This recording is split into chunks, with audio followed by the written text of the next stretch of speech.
On a freezing January morning, soft sunlight streamed into the upscale Maplewood district in the Philadelphia suburbs. Snow-covered street trees glistened in the morning sun, heralding the arrival of winter. Maggie Collins was brewing her usual decaf latte in the kitchen. A stainless steel espresso machine sat on the pristine white marble kitchen counter. The morning sun gently touched her rounded belly. 5 months into her much-awaited pregnancy, Maggie offered a quiet prayer as she felt the tiny life stirring within her. Lord, please watch over this child. Since her miscarriage 3 years ago, Maggie's prayers had become more earnest. At 34, she worked as a pediatrician at Philadelphia General Hospital while attending church faithfully every week. Her gentle demeanor and proven medical expertise had earned her patients' trust. She was particularly beloved in the pediatric cancer ward, where she served as a beacon of hope for the children. Weekend mornings were special. While weekdays often meant working from early morning until late at night, Sundays were reserved for family time. The scent of lavender wafted around her in the kitchen. The houseplant by the window was a cherished anniversary gift from her husband. "Honey, the coffee smells wonderful." David Collins, who had just come downstairs, gently embraced Maggie from behind. As a sales director at the pharmaceutical giant Pfizer, he was a shrewd businessman earning $150,000 annually. He served as a deacon at their church and was well regarded in the neighborhood. Even on weekends, his meticulously maintained navy sweater and gray slacks exuded the air of a successful professional. "I made yours a bit stronger." The table was set with their Sunday tradition of pancakes. The sweet aroma of maple syrup filled the room. Fresh herbs that Maggie carefully tended stood in the center of the table. "Are you leaving for another business trip tomorrow?" Maggie asked, a hint of loneliness in her voice. Her hands paused briefly as she arranged the dishes. "Yes, to Ohio. There's a presentation about a new drug. But I'll be back in 3 days this time," David answered with a gentle smile. Something shadow-like flickered across his expression. Maggie nodded silently. Her husband traveled about 10 days each month. She should be used to it by now, but lately, she'd been feeling particularly lonely. Must be the pregnancy, she told herself. The baby in her womb moved slightly. "We still have plenty of time before church." Maggie stood up and began clearing the dishes. Outside the window, neighborhood children were gathering in their church uniforms. In the distance, Philadelphia's skyline rose hazily through the morning mist. A peaceful Sunday morning scene. In this moment, she felt truly happy. David glanced at Maggie occasionally while reading the newspaper. His mobile phone vibrated once, briefly. After checking the screen, he quickly tucked it away in his pocket. No one noticed this gesture. "Shall we get going?" David stood up. Maggie nodded and reached for her coat. While her husband checked the church keys, she studied her reflection in the hallway mirror. A white dress beneath a navy coat. Her growing belly was now clearly visible. The image of the two of them in the mirror looked like something from a happy family advertisement. "Be careful." Maggie gently placed her hand on her husband's back as they left. She didn't know yet. This ordinary morning scene was about to be lost forever. The church bells began to toll quietly. Light filtering through the curtains cast a soft glow on Maggie's wedding ring. The pediatric outpatient clinic at Philadelphia General Hospital was unusually quiet. Heavy rain pounded against the windows, echoing through the hallways.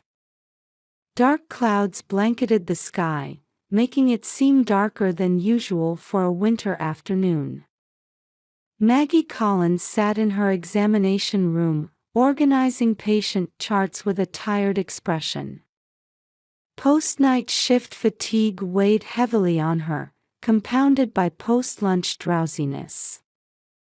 Due to the ongoing bad weather since morning, more than half of the appointments had been cancelled. The typically bustling pediatric clinic was wrapped in silence today. Only the ticking of the wall clock seemed unusually crisp. Must be lack of sleep. Rubbing her eyes, Maggie opened the chart for her next scheduled patient. A 7-year-old boy with leukemia. She had just explained to his parents about the promising new treatments starting next week. Just a little longer. Murmuring to herself, she placed a hand on her belly. Feeling the baby move brought a small smile to her face. David would return from his business trip tomorrow. She planned to leave work early tonight and prepare a warm dinner. She wanted to buy fresh ingredients from the supermarket and make pot roast, his favorite. And she hoped to look through the baby crib catalog that had arrived this morning together. She pulled out yesterday's ultrasound photo from her desk drawer. Joy welled up inside her as she looked at the image of her child growing steadily. 3 years since the last miscarriage. This time, surely. Just then, a sharp ringtone cut through the silence. "Hello, Dr. Collins speaking, pediatrics." After picking up the receiver, there was a brief pause before a grave male voice spoke. Something ominous in that tone made her spine tingle. "Mrs. Collins? This is Officer Johnson from the Philadelphia Police." For a moment, her heart nearly stopped. A call from the police. And what that tone of voice meant. Maggie's hands began to tremble slightly. A pen rolled off her desk. "Yes, that's me. I'm very sorry, but I'm calling about your child."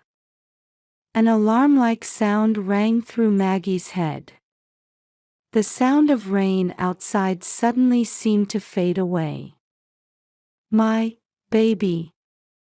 But it's still in my womb."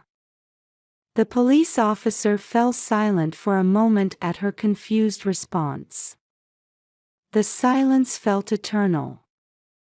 Only faint breathing could be heard through the receiver. This morning around 10 a.m., in a traffic accident on Interstate 95. The Collins baby. Maggie's vision began to blur. She desperately placed a hand on her stomach. Definite movement. But the officer's words continued. The air in the room gradually grew heavier. The baby was at the scene. Wait. There must be some mistake. My baby is here. It's moving right here in my womb. Maggie's voice echoed through the examination room. Her right hand grasped at empty air.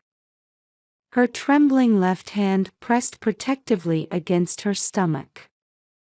The smiling photos of children on the wall suddenly felt alien. "Mrs. Collins. This is a mistake." It must be a mistake. David is on a business trip, and our baby is still. Her words trailed off. A sensation like her throat was being squeezed. Her vision began to cloud. The fluorescent lights in the examination room seemed to emit an eerie glow. Could you come to the police station? There are some things we need to explain. Those words sent a chill down Maggie's spine. Something decisive had happened. But she couldn't process what it was.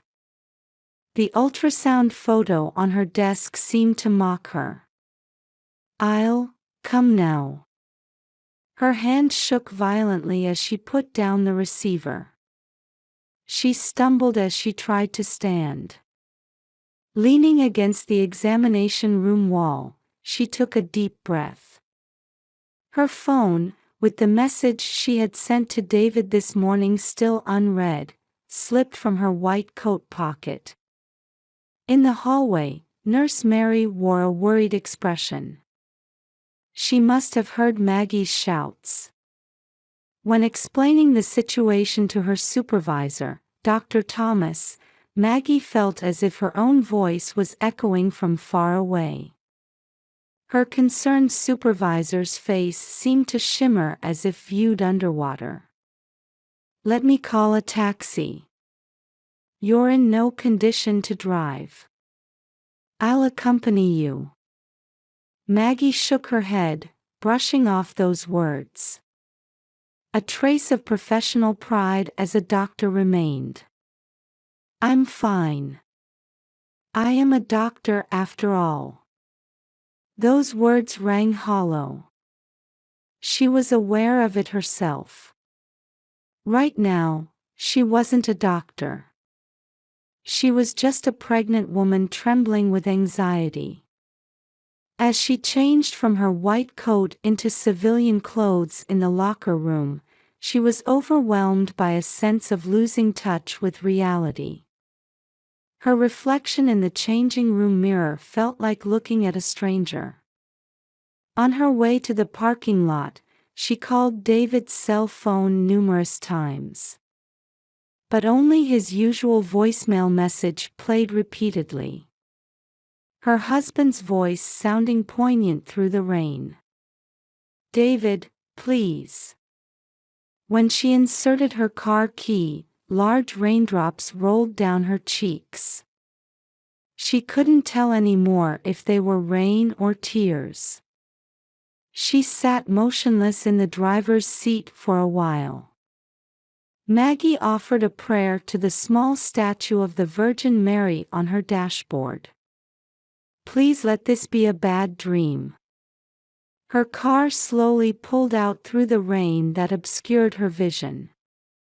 As she left the hospital grounds, her face reflected in the rearview mirror. It felt distant, like a stranger's expression. Her face was pale, with the fatigue of the night shift visible under her eyes. On this rainy afternoon, fate had silently begun turning its gears.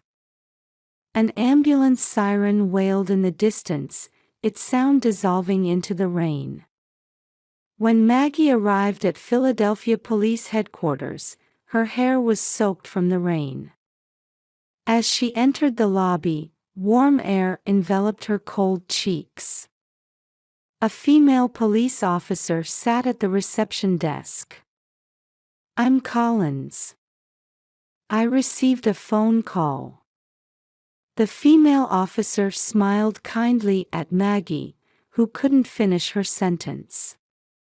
There seemed to be a trace of sadness in her expression. We've been expecting you. Please come this way. The officer stood and led Maggie to a small waiting room in the back. Soft lighting illuminated the room, and children's drawings decorated the walls. Maggie realized this must be a special room for victims and bereaved families. I'll bring you something warm to drink. The police officer left the room. Maggie clutched the armrest of the sofa with trembling hands. The baby moved slightly in her womb. She felt a small measure of comfort from that sensation. A few minutes later, the police officer returned with hot coffee. Behind her followed a middle-aged male officer who had apparently spoken with her on the phone. "I'm Detective Johnson." The male officer quietly sat down. He held a brown envelope in his hands. Maggie's eyes were drawn to it involuntarily. This morning around 10:15 a.m., there was an accident on Interstate 95 near Northern Liberty where a car crashed into the median. Johnson began his explanation, carefully choosing his words. The driver was a woman in late pregnancy. When emergency services arrived at the scene, a moment's hesitation. Both mother and child were already. Maggie was confused. Why had she been called here? Her husband was away on business, and her baby was still in her womb. And yet, why? These items were found in the vehicle at the scene. Johnson pulled several documents from the envelope. The first was a maternity clinic card from private St. Mary's Hospital. There was a familiar signature. The father's name signed as David Collins. Something seemed to shatter in Maggie's mind. The victim was identified as Katie Morrison, age 25. The young female officer continued quietly. On her cell phone. The officer paused, carefully operating a tablet. The screen displayed a line message history. The sender's name was David. "My love, take care. The appointment is at 10 a.m. I'll handle everything after my business trip." A message sent last night at 9:42 p.m. Perfectly matching David's business trip schedule. As far as we could confirm, Ms. Morrison was an employee at Pfizer, and your husband's subordinate. Maggie's vision swayed. Coffee spilled from the paper cup, spreading a light brown stain on the white carpet. Someone hurriedly offered paper napkins. But she could no longer recognize whose hands they were. She was 9 months pregnant. Due to deliver next week. Each word hammered at Maggie's heart like a sledgehammer. She had scheduled delivery at St. Mary's Hospital. According to hospital records, all payments were made with a credit card in David Collins' name. "It's a lie." A hoarse voice escaped. "It's all lies." Her voice grew slightly louder. "David, we..." Words failed her. Her memory flashed back to the day of her miscarriage 3 years ago. David had been on a business trip then too. When he returned, he stayed by her side. Kind, strong, like an ideal husband. And now, evidence of her husband's double life lay before her. Bank transfer records. Hotel reservation histories. And countless messages showing their intimate relationship. Ms. Morrison's family home is a farm near Columbus, Ohio. Her parents weren't told about the pregnancy. Ohio. Maggie whispered. Her husband's business trip destination. The new drug presentation. Everything started connecting. Reality was gradually taking shape. The rain continued to pour heavily.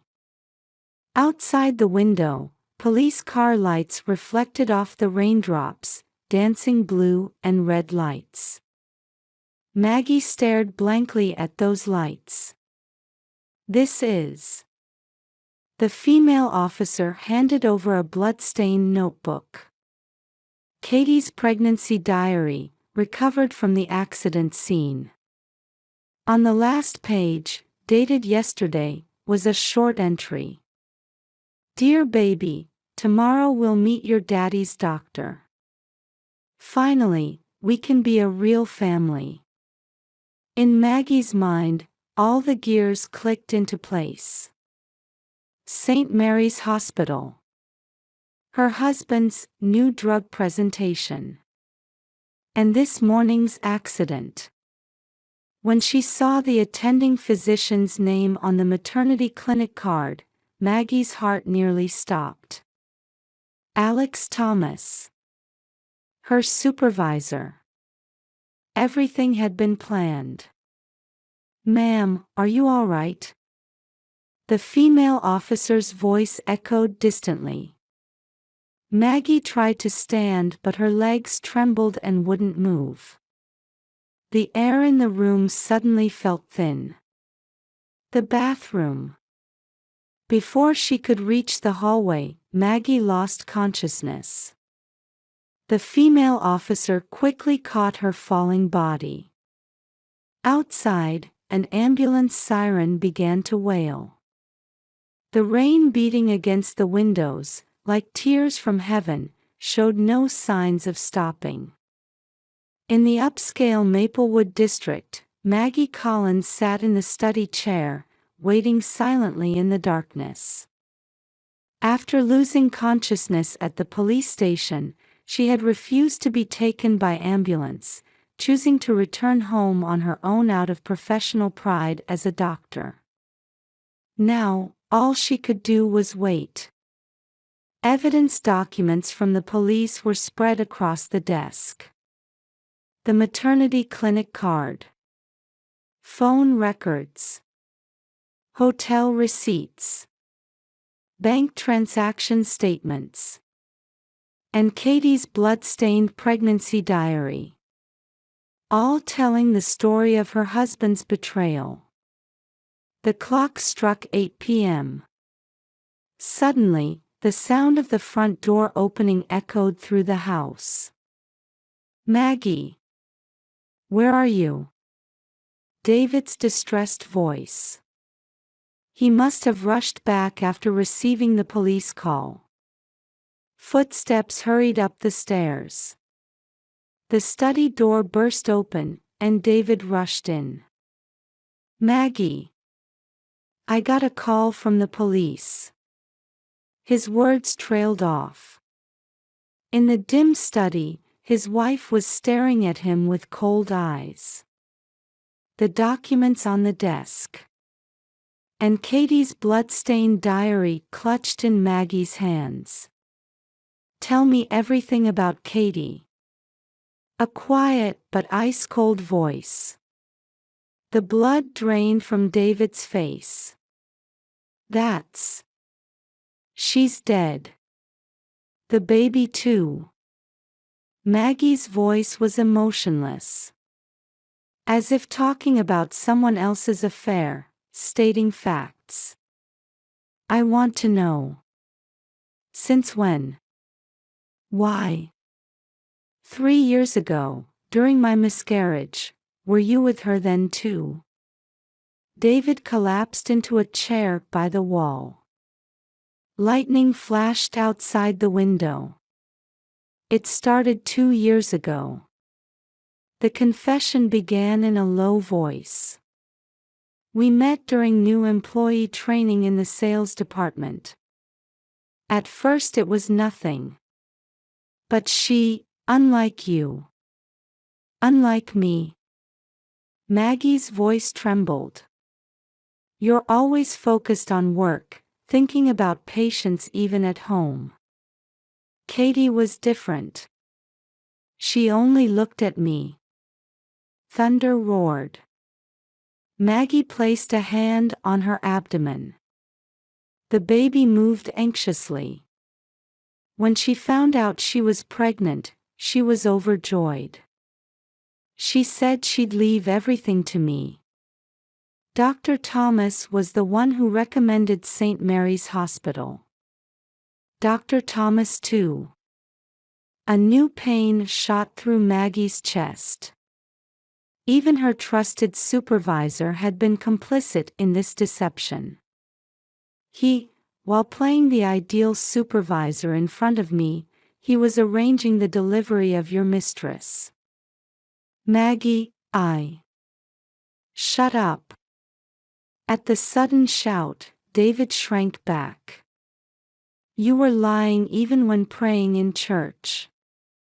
The peace we shared on Sunday mornings was all false, wasn't it? Maggie walked to the window. The rain-soaked street trees swayed in the wind. Why was she driving on that road today? She had a meeting with Dr. Thomas this morning. David's voice trailed off. After that, she was planning to meet me. I wasn't going to Ohio.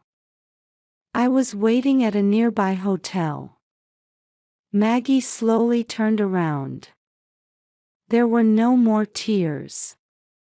But she never made it there. She lost her life on that road, carrying your child. Maggie, please forgive me. Forgive. Maggie gave a cold laugh. You took 2 lives. Even if you weren't holding the steering wheel, you led her to that place. And our child from 3 years ago. At that time. You were on a business trip then too, weren't you? Perhaps with her. While I was enduring the pain of miscarriage at the hospital, you were. David's silence told the whole story. Maggie opened the desk drawer and took out an envelope. These are divorce papers. I had a lawyer prepare them on my way back from the police station. Maggie, please give me another chance. This child. Maggie placed her hand on her belly. Doesn't need a father like you. I don't want to show this child a life of lies and betrayal. David fell to his knees, trying to cling to Maggie's feet. Please, Maggie. Let me make amends, no matter what it takes. Amends? Maggie looked down at her husband coldly. Why don't you try meeting Katie's parents? Tell them the truth. Her parents are waiting earnestly for their daughter's return at that farm in Ohio. David's body trembled at those words. I've already spoken with my parents. I'll be staying with them for a while. Maggie removed her wedding ring and placed it on the desk. The small gold band gleamed momentarily in the lightning. Pack your things and be gone by tomorrow. Maggie. Goodbye, David. Maggie quietly left the study. Behind her remained her husband, collapsed and beginning to sob. In the upstairs bedroom, Maggie sat down on the bed. Their wedding photo stood on the shelf. How many lies had been hidden behind those happy smiles? Outside the window, the rain continued to fall. But in Maggie's heart, a new dawn was already beginning. The small life in her womb moved with certainty. It's all right. Maggie gently stroked her belly. Mommy will protect you, no matter what. Church bells rang in the night city, as if announcing the start of a new day.